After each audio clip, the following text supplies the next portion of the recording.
We begin this half hour with the man who permanently redefined the phrase high wire act one day in 1974.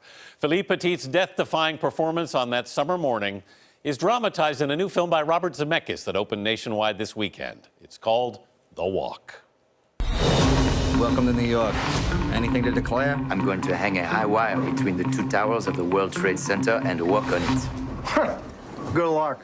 But that is exactly what Philippe Petit did on an otherwise ordinary day in 1974. There is somebody out there in a tightrope walk between the two towers of the World Trade Center, right at the tippy top. For nearly an hour, a quarter of a mile above Manhattan, the 24-year-old Frenchman walked, even danced, on a steel cable strung between the twin towers of the newly constructed World Trade Center.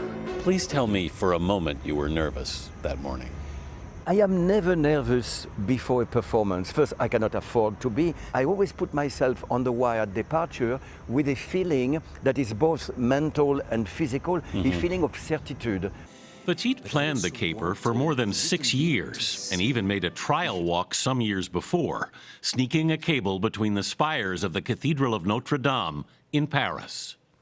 But the tower walk was such an audacious feat that even the police, who tried to coax him off the wire, were captivated. I personally figured I was watching something that somebody else would never see again in the world.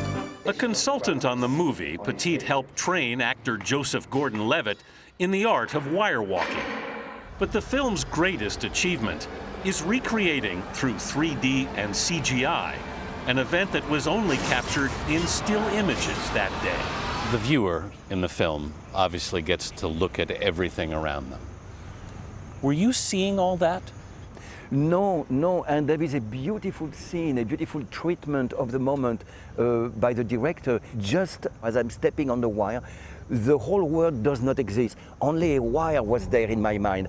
He managed to show that by having some fog invade the screen, and then we see this wire seemingly walking to infinite, to another planet. And then as I step on it, the fog diminishes and we recognize New York and the tower.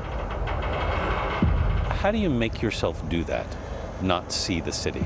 At the beginning, my concentration was simplistic. I will block the entire world and concentrate on the wire. So this is a lifetime of trying to find what I call the open focus, that is completely closed and completely open. Oh, that's very interesting. You have to be both, in a way. I have to be both. After the tower walk, Petit continued to perform, above the ground and on it. Here juggling for tips back in 1984. Now 66, Petit still occasionally walks the wire. He's a performer in residence at New York's Cathedral of St. John the Divine. He holds frequent creativity workshops for kids. I want to try to share with you an image, a flash of the impossible. And is a popular motivational speaker. Improvisation is empowering because it welcomes the unknown. But his legacy will forever be linked to that one bold act, made all the more resonant by the absence of his partners in crime, the Twin Towers. My life, when I look over my shoulder, although I'm not at the end of that line, 66 years old, I'm not in the middle either. I'm an old man who refused to grow old. And when I look over my shoulder to my life, I see one thread, one line, pun intended, of course. It's the tightrope of passion. He crossed that wire 8 times that morning and never actually even came close to falling, although film suggests he did. That's to heighten drama.